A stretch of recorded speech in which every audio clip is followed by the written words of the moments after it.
प्रथम द्वार है। प्रथम द्वार पर जब जाते हैं तो सबसे पहले अपने पूर्वजों का पिंड प्रदान कर हमारे पूर्वज जाते थे। और आज भी चारों धाम यात्रा जब करने के लिए जाते हैं तो पहले पिंड प्रदान करते हैं अपने पूर्वजों का, और पूर्वजों का पिंड प्रदान कर फिर बद्रीनाथ जी में भी एक पिंड होता है। देखो यहाँ से बाहर का यात्री होता है वही खा पी के आता है। यहाँ पे नशा करने वाले के लिए यहाँ पे इतने लट पड़ते हैं ना जिसका कोई जवाब नहीं। दारू सिगरेट वगैरह ऐसा ना वैसे नहीं, कोई छुप के ही पी सकता है अगर पी सकता है तो, नहीं तो सामने जैसे अगर किसी ने हमने लोकल ने देख लिया तो उसका सत्यानाश होना ही होना है। आप यहाँ के लोकल है? हाँ लोकल ही है जी। आप अपने आप को इस जगह पर जन्म लेकर कैसा महसूस करते हैं? भाई जी देखो तीर्थ पे हम भगवान के तीर्थ पे इससे ज्यादा क्या चाहिए। नमस्कार दोस्तों, मैं मनोज विद्यार्थी शंखनाद वन चैनल पे आप सबों का और देश के बल चैनल पे आप सबों का तहे दिल से हार्दिक अभिनंदन, हार्दिक स्वागत है। अभी मैं हरिद्वार में हूँ और आप सब जानते हैं हरिद्वार मतलब हरि का द्वार, ब्रह्मकुंड हर की पौड़ी में मैं उपस्थित हूँ। और यहाँ पे आप देख सकते हैं लाखों लाखों श्रद्धालु यहाँ आज गंगा जी में स्नान कर रहे हैं। आप यहाँ पे देख सकते हैं कि लाखों लोगों की संख्या में भीड़ है और यहाँ पे बहुत ही एक अच्छा मनोरम मौसम दिख रहा है यहाँ पे। और मैंने भी आज गंगा जी में स्नान किया। यहाँ का माहौल, यहाँ का एनवायरनमेंट देख के मुझे ऐसा लग रहा है कि वास्तव में साक्षात भगवान यहाँ पे प्रकट हुए हैं। भगवान साक्षात हरि के द्वार में यहाँ पे उपस्थित है। आज यहाँ का जो माहौल वास्तव में एक एनर्जी, जो एक ओरा क्रिएट हो रहा है, एक ओरा देख के मुझे यहाँ पे लग सकता है कि वास्तव में एक सात्विक माहौल है। और ऐसे माहौल एक कहीं ना कहीं हमारे भारतीय संस्कृति और सनातन की एक रीढ़ है, नींव है। और ऐसे माहौल को देखने के बाद यहाँ पे मैं आपको बता दूं कि विश्व के बहुत ऐसे देश है जहाँ से यहाँ पे टूरिस्ट यहाँ पर आते हैं और यहाँ पर आकर यहाँ के जो माहौल है, यहाँ के वातावरण में सुखमय प्रदान करते हैं, क्योंकि उनको ऐसा एहसास होता है कि भारतीय संस्कृति, भारत ही एक ऐसा देश है जहाँ पे सभी 33 कोटि देवी देवता यहाँ पे अवतार लिए तारनहार करते हैं, लोगों को तारने का काम करते हैं। तो ये भारत की जो भूमि है, ये पवित्र भूमि है, ये कोई साधारण भूमि नहीं है। बहुत ही भाग्यशाली हम सब जो ऐसे भारत जैसे भूमि हम सबका जन्म हुआ और भारत जैसे भूमि में जन्म होकर हम सबको यहाँ कुछ यहाँ का माहौल, यहाँ का वातावरण हम सबको देखने को मिलता है। यहाँ पर जो पंडा उपस्थित रहते हैं मैं उनसे जानने की कोशिश करूंगा कि आखिर यहाँ का महत्व क्या है, यहाँ पे इतना लोग क्यों आते हैं, टूरिस्ट क्यों आते हैं, यहाँ पे आकर अपने आप को क्या कृतार्थ अनुभव करते हैं। तो चलिए मैं एक एक पंडाओं से बात करूंगा। आप अपना परिचय दीजिए और सबसे पहले ये जो पवित्र स्थल है, इस पवित्र स्थल के बारे में आप थोड़ा लोगों को हमारे चैनल के माध्यम से बताइए कि पवित्र स्थल का महत्व आखिर क्या है। मैं विजय कुमार वत्स हरिद्वार हर की पैड़ी ब्रह्मकुंड स्थित इस क्षेत्र की महिमा का गुणगान करने के लिए, जैसे आप जी ने कहा, इसी श्रेणी के अंदर हमारे पूर्वज की शुरू से एक प्रथा चली आ रही है। हमारे पूर्वज, दादा परदादा, जो लोग यात्रा पर जाते हैं, चारों धाम की यात्रा यहीं से शुरू होती है। प्रथम द्वार हर की पैड़ी ब्रह्मकुंड हरिद्वार हर की पैड़ी है। यहाँ जब समुद्र मंथन हुआ था, भगवान नारायण स्त्री का रूप धारण कर जब कलश लेकर आए थे तो कलश ब्रह्मकुंड के ऊपर रखा गया था। उसकी एक बूंद मात्र से यहाँ पर ब्रह्मकुंड से कहा जाता है। ब्रह्मकुंड का अर्थ है ब्रह्म, ब्रह्म का अर्थ है नारायण स्थली। हर की पैड़ी, हर का मतलब है भगवान विष्णु के चरण, पैड़ी का मतलब है चरण। यहाँ पर रखा, इसी श्रेणी में यहाँ पर कुंभ और अर्ध कुंभ 6 साल बाद, 12 साल बाद पड़ते हैं। और जब कुंभ और अर्ध कुंभ पड़ता है तो यहाँ पर करोड़ों साधु, संत, महात्मा, श्रद्धालु, देवगण, अतिथि सभी लोग स्नान करने के लिए आते हैं। उसी प्रकार से हमारे पूर्वज भी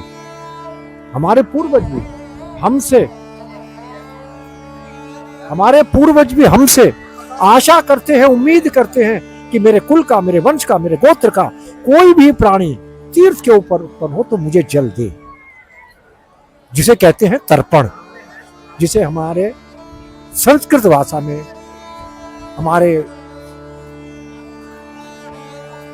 ग्रंथों में, हमारे उपनिषदों में पिंड प्रदान, तर्पण का जो भाव है यहीं से जुड़ा है।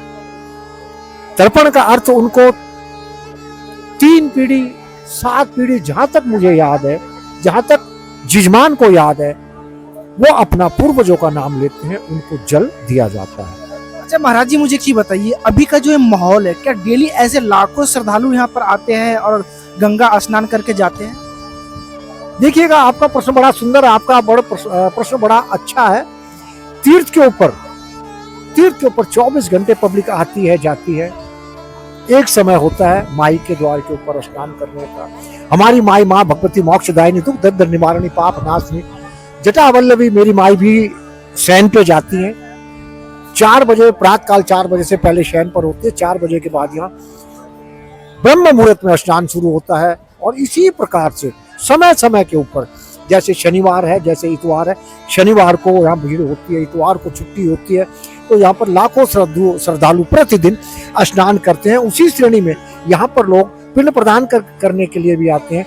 और जैसे शास्त्र विदित है, राजा भगीरथ ने अपने पुरखों का उद्धार करने के लिए यहाँ पर इस जगह हरिद्वार में, हर की पैड़ी में जो अस्थि प्रभा का जो प्रवाधान है, वो इसी से जुड़ा हुआ कि राजा भगीरथ ने अपने पूर्वजों का उद्धार करने के लिए राजा साहब ने शंकर भगवान को तप के बल पर प्रसन्न कर उनको गंगा जी को यहाँ पर लाए थे और अपने 60,000 पुत्रों का उद्धार किया था।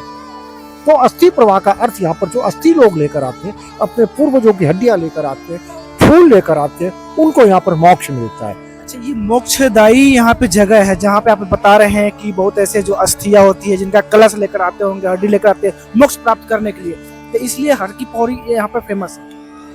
हर की पौड़ी फेमस है। हर की पौड़ी सिर्फ यहाँ पर आने का अर्थ क्या है, गंगा जी का आने का अर्थ क्या है?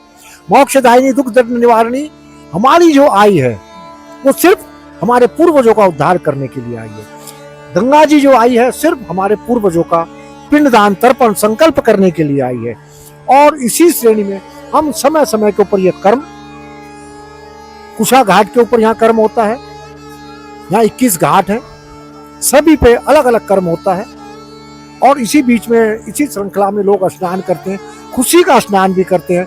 और इसके अलावा और अन्य कर्म भी है यहाँ पर,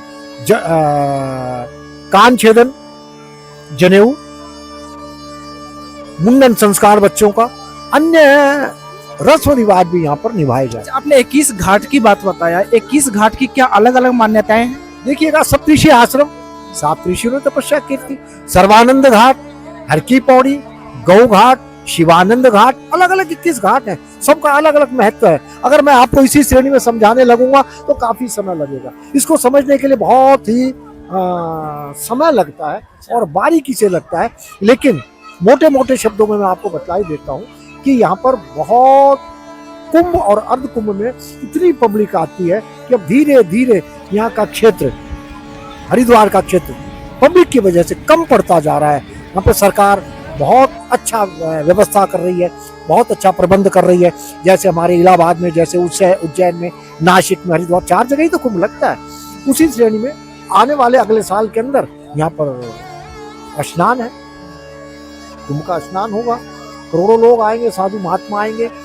इसी श्रेणी में यहाँ पर जो है ऐसे ऐसे तपस्वी लोग आते हैं जिनके मात्र दर्शन से ही जीव का, आत्मा का, इस शरीर का उद्धार हो जाता है। अच्छा, तो गवर्नमेंट की कंट्रीब्यूशन बात करूँ, यहाँ पे जो लॉ एंड ऑर्डर वगैरह उसको भी अच्छी तरह सरकार ने मेंटेन किया है। यहाँ पे तो दिक्कत कभी कोई श्रद्धालु को नहीं हो पाता। देखिए, श्रद्धालु को कोई दिक्कत नहीं है। सरकार, हमारी उत्तराखंड सरकार बहुत अच्छा कार्यकाल चला रही है।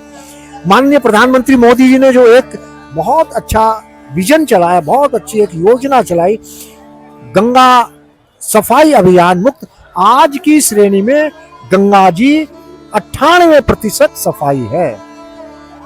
माननीय मोदी जी ने योजना चलाई गंगा सफाई मुक्त, बहुत अच्छी तरीके से ऋषिकेश, हरिद्वार, बद्रीनाथ, केदारनाथ नीचे जैसे जैसे जाती है, आगे शायद कुछ कचरा डल सकता है, लेकिन यहाँ तक बड़ा आनंदमय है, बहुत साफ सफाई है। अच्छा, आपने गंगा की साफ सफाई के बारे में तो बता दिया। अभी जैसे बहुत ऐसे नदियां हैं, जैसे सरस्वती नदी है, यमुना नदी है, और भी ऐसे बहुत नदी है जहाँ पे साफ सफाई की थोड़ा सा प्रॉब्लम देखने को मिलता है। तो आप क्या वहाँ की सरकार से अपील करना चाहते हैं, जिस तरह गंगा की साफ सफाई हरिद्वार में, उस तरह हर जगह जहाँ भी नदियां उनकी साफ सफाई होनी चाहिए? ये प्रदेश सरकार का कार्य है।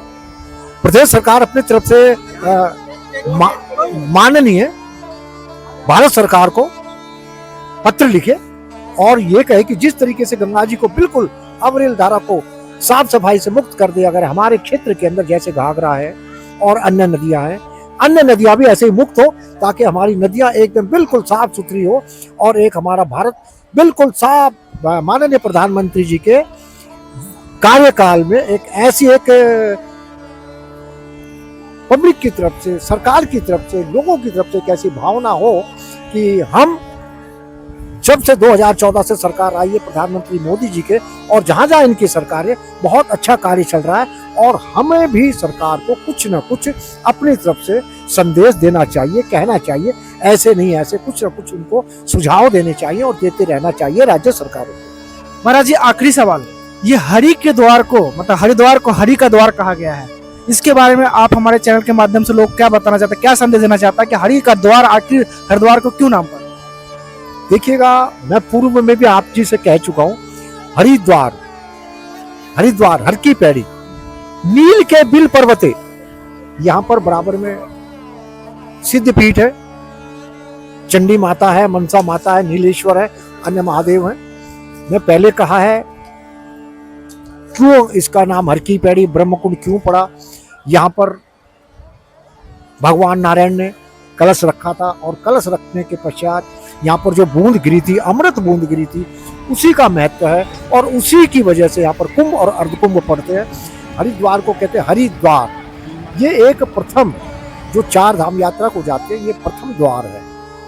प्रथम द्वार पर जब जाते हैं तो सबसे पहले अपने पूर्वजों का पिंड प्रदान कर हमारे पूर्वज जाते थे, और आज भी 4 धाम यात्रा जब करने के लिए जाते हैं तो पहले पिंड प्रदान करते हैं अपने पूर्वजों का, और पूर्वजों का पिंड प्रदान कर फिर बद्रीनाथ जी में भी एक पिंड होता है, उसको कहते हैं, उसको एक पिंड और देते हैं। उसका एक पिंड हमारे यहाँ एक बद्रीनाथ जी में दिया जाता है, एक हरिद्वार में दिया जाता है। तो पिंड प्रदान का महत्व हमारे यहाँ शुरू से ही है। हमारे उपनिषद, हमारे वेद, हमारे भागवत, हमारे शास्त्र, गंगा जी का जो महत्व है, पिंड प्रदान, तर्पण, संकल्प, अस्थि प्रवाह से इनका संबंध रहा है, और गंगा जी जो आई है सिर्फ और सिर्फ अस्थि प्रवाह, पिंड प्रदान, तर्पण, संकल्प के लिए ही आई है। अच्छा महाराज, एक सवाल और, मैं अहम सवाल तो पब्लिक पॉइंट ऑफ व्यू से पूछना चाहता हूँ, क्योंकि बहुत ऐसे विपक्ष के नेताओं का सवाल आता है कि कहीं जब धार्मिक स्थल बनाए जाते हैं, कहीं मंदिर बनाए जाते हैं, तो विपक्षों का आवाज होता है कि ऐसे धार्मिक स्थल क्यों बनाए जाते हैं, मंदिर क्यों बनाए जाते हैं, लोगों का रोजी रोजगार मिलेगा क्या। लेकिन मुझे ऐसा आज यहाँ पे देखने के बाद मुझे मिल रहा है कि वास्तव में जहाँ भी धार्मिक स्थल है वहाँ पे भी लोगों का रोजी रोजगार मिलता है। वहाँ पे जैसे मैं देख रहा हूँ डब्बा बेचने वाले भाई है, और भी आप लोग का है, या प्रसाद के लिए है, बहुत ऐसे जगह में देखा हूँ रास्ते में कि श्रद्धालु के लिए जगह जगह होटल भी खुले हुए हैं। तो ये वाकई आपको ऐसा नहीं लगता कि जहाँ भी धार्मिक स्थल बनाए जाते हैं, बड़े बड़े मंदिर बनाए जाते हैं, वहाँ पे सरकार की अर्थव्यवस्था भी मजबूत होती है और वहाँ पे लोगों को रोजगार भी मिलता है? अभी तुरंत अयोध्या जी के अंदर राम निर्माण, मंदिर निर्माण, राम जी की भव्य मंदिर का निर्माण हुआ, वहीं पर स्थानीय लोगों को, कितने लोगों को रोजगार मिला। क्या हमारे उत्तर प्रदेश की अर्थव्यवस्था सुदृढ़ और मजबूत नहीं हो रही है? हो रही है, ऐसी बात नहीं, हो रही है, मजबूत हो रही है। लोगों को रोजगार भी मिलता है, और लोगों को, श्रद्धालुओं को नारायण के दर्शन भी होते हैं, प्रभु के दर्शन भी होते हैं। जहाँ कहीं भी मंदिर, जहाँ कहीं भी गौशाला, जहाँ कहीं भी अन्य धर्म स्थल, अगर हमारे भारतवर्ष में, अगर हमारे सनातन धर्म में अगर हिंदुत्व मजबूत नहीं होगा, हमारा सनातन मजबूत नहीं होगा, तो कहाँ होगा? क्या किसी अन्य देश में होगा? भारत में ही तो होगा। ये भारतवर्ष है, भारतवर्ष में नाना प्रकार के धर्म है, लेकिन सब धर्म सनातन धर्म के अंदर से ही निकले हैं। तो कुल मिलाकर गारंटी के साथ हम कह सकते हैं कि जहाँ भी इस तरह का स्थल बनाया जाता है, धार्मिक स्थल या मंदिर हो, वहाँ पे लोगों को रोजगार मिलता है। मेरा विश्वास है, अटूट विश्वास है, मैं विश्वास के साथ कह सकता हूँ कि तीर्थ नगरी कहीं भी हो, धर्म स्थल कहीं भी हो, माँ भगवती मोक्षदायिनी गंगा जी के द्वार के ऊपर लाखों आदमी की जीविका चलती है। अयोध्या जी में लाखों आदमी की जीविका चलती है। मथुरा जी में कितने लोग जमुना जी के किनारे, ब्राह्मण समाज हैं, अन्य लोग हैं, दुकानदार है, व्यापारी लोग हैं, सभी को तो मिलता है, रोजगार मिलता है। और जब रोजगार मिलता है तो जीविका चलती है ना। भाई इनका छोटा से फूल का यहाँ पे रोजगार है, फूल का यहाँ पे धंधा है। आपको मुझे ये बताओ दोस्त, यहाँ पे कि यहाँ पे ये फूल के धंधा से आपको रोजी रोटी अपना जीवन यापन हो जाता है? हाँ जी हो जाता है। देखो मेहनत करेंगे हरि के द्वार में, देखो हम ठीक है, भगवान देखो सबको देता है अपना, है ना, इसलिए किस्मत का कहीं नहीं जाता। अगर हमारी किस्मत में होगा ना तो उतना मिल जाएगा हमें। कितना आप कमा लेते हो गए यहाँ पे? अपने ये कि 600-700 रुपये, अपना 800 रुपये, 1000 भी हो जाते हैं कभी कभी कमा लेते हैं। मतलब इसका हो हाँ जाता है 700-800 एकदम। आपका परिवार का रोजी रोटी चल जाता है? चल जाता है। और ये डब्बा भी आप बेचते हो? बेचते हैं। बहुत ऐसे न जगह बहुत जगह लोग बैठे होंगे, कर रहे होंगे, रोजगार कर रहे हैं ना अपना। अच्छा एक चीज मुझे बताओ, अगर बाहर से यहाँ पे लोग आगंतुक जो श्रद्धालु आते हैं तो उनको आप लोग अच्छी तरह गाइडलाइन करते हैं, सहयोग करते हैं? हाँ जी क्यों नहीं करते हैं। बहुत से आते हैं कि भाई हम रास्ता भूल गए हैं, बहुत से भटक भी जाते हैं, मतलब बच्चे होते हैं बहुत से खो जाते हैं, तो वो हम ही करते हैं। कुछ ऐसे यहाँ पे गलत लोग भी घूमते होंगे, दलाल लोग जैसे? हाँ नहीं देखो दलाल तो नहीं, बस यहाँ पे सबसे ज्यादा चोरों का वो है। हाँ ये चोर यहाँ पे तो जैसे चोरी चारी कर देते हैं ना यहाँ पे, तो मैंने उनका वो है। यहाँ पे पूरी सहयोग है प्रशासन का भी, पुलिस का भी, सरकार का भी। मुझे जितने भी हम कैन प्रसाद वाले हैं, कोई मतलब वहाँ जाके कोई ऐसा करता है ना तो हम पकड़ लेते हैं। अच्छा तो यहाँ पे कोई जो भी श्रद्धालु आते हैं उनके साथ कोई घटना ऐसा चोरी के माध्यम से नहीं घटता होगा ना श्रद्धालु? नहीं बहुत से लोगों के साथ घट जाता है, और एक अनाउंसमेंट होते रहते हैं कि अपना सामान का स्वयं ध्यान रखें। बाकी यहाँ पे तो कोई चोरी तो हर जगह हो जाती है, चाहे कितना भी वो हो। चोर तो हर प्लेस में मिलेंगे आपको, स्टेशन, हरिद्वार, और यहाँ पे तो चलते चलते जेब काट देते हैं चोर, ऐसे हैं। अच्छा कुछ लोगों का सवाल होता है कि जो भी अपना इस तरह के धर्म स्थल अपना बनाया जो वहाँ से रोजगार लोगों को नहीं मिलता है, तो वैसे लोग के लिए आप क्या कहोगे? वैसे लोगों के लिए मतलब हम क्या कहें अब तो इसमें, कहोगे ना कि हाँ देखो भाई ऐसा जगह से हमको रोजगार मिलता है? हाँ तो देखो रोजगार तो मिलता है, देखो पेट तो सभी का है ना गुरु। अब देख लो रोजगार है इनका, अब वो तो अपना करेंगे ही करेंगे। आपका नाम क्या हुआ? क्या आपका नाम क्या हुआ? शिवम। शिवम मुझे एक चीज बताओ, बहुत अच्छी जगह है, यहाँ पे नशा वशा भी करते हैं लोग आकर? ना देखो यहाँ से बाहर का यात्री होता है वही खा पी के आता है, यहाँ पे नशा करने वाले के लिए यहाँ पे इतने लट पड़ते हैं ना जिसका कोई जवाब नहीं। दारू सिगरेट वगैरह ऐसा? ना वैसे नहीं, कोई छुप के ही पी सकता है, अगर पी सकता है तो, नहीं तो सामने जैसे अगर किसी ने हमने लोकल ने देख लिया तो उसका सत्यानाश होना ही होना है। आप यहाँ के लोकल हो? हाँ लोकल ही है जी। आप अपने आप को इस जगह पे जन्म लेकर कैसा महसूस करते हैं? भाई जी देखो तीर्थ पे हम भगवान के तीर्थ पे, इससे ज्यादा क्या चाहिए। तो दोस्तों अभी मैं हरिद्वार के हर की पौड़ी में हूँ और यहाँ पे महाराज जी से मैंने बात किया। मैं सबसे पहले बता देना चाहता हूँ कि जिन लोगों का सवाल होता है कि धार्मिक स्थल और मंदिर बनाकर लोगों का क्या रोजगार मिलता है क्या, तो मैं आपको बता दूं कि यहाँ पे मुझे ऐसा लगता है कि इस एरिया में लाखों लोग होंगे और लाखों लोग कहीं ना कहीं कोई ना कोई रोजगार से कनेक्ट है। महाराज जी का भी यहाँ पे अपना रोजगार जो भी है, और भी बहुत ऐसे लोग यहाँ पे मैं देखा हूँ कि कान में भी कुछ निकालने वाले होते हैं, कुछ लोग यहाँ पे ट्रस्ट के माध्यम से अपना सेवा करते हैं, कुछ लोग यहाँ पे प्रसाद का स्टॉल लगा के रखे हैं, कुछ लोग का होटल है, रेस्टोरेंट है। तो जो भी भारत के अंदर से नहीं विश्व के अंदर से भी श्रद्धालु आते हैं तो यहाँ पे आकर कहीं ना कहीं रोजगार से कनेक्ट होते हैं। तो मैं आप सबको बता दूं कि अगर आपके माइंड में ये सवाल है कि हिंदू सनातन धर्म को नीचा दिखाने के लिए आप बार बार मंदिरों पे हिंदुओं के धार्मिक स्थल पे अगर सवाल उठाते हो तो ये गलत है, क्योंकि ये सनातनियों का देश है भारत, और ये भारत एक ऐसा देश है जहाँ पे 33 कोटि देवी देवता ने यहाँ पे अवतार लिया था, और ये हरिद्वार है, यहाँ पे मोक्षदायी, यहाँ पे मोक्ष की प्राप्ति होती है। जैसे गया जिला भी है, हरिद्वार है, तो ऐसे जगह पे पिंडदान होते हैं जहाँ पे मोक्ष की प्राप्ति किया जा सकता है। और भगवान की यहाँ पे जैसे महाराज जी ने बताया कि एक बूंद हरि का यहाँ पे गिरा था, जिसकी वजह से यहाँ पे हरिद्वार के नाम से विख्यात जगह हुआ। तो हरिद्वार की एक अलग ही मान्यता, एक अलग ही परंपरा है। मैं और भी हरिद्वार के अंदर कई ऐसे जगह होंगे जहाँ पे मैं आपको लेकर जाऊंगा, दिखाऊंगा। और यहाँ पे 21 घाट की महाराज जी ने जिक्र किया, 21 घाट की अपना अलग अलग मान्यताएं हैं। तो आपको हरिद्वार के बारे में बताता रहूंगा। ये वीडियो कैसा लगा आप सब मुझे चैनल के माध्यम से, आप सभी देश की जनता से अपील करना चाहता हूँ कि आप मुझे कमेंट कीजिए, लाइक कीजिए, सब्सक्राइब कीजिए। जय हिंद, जय भारत।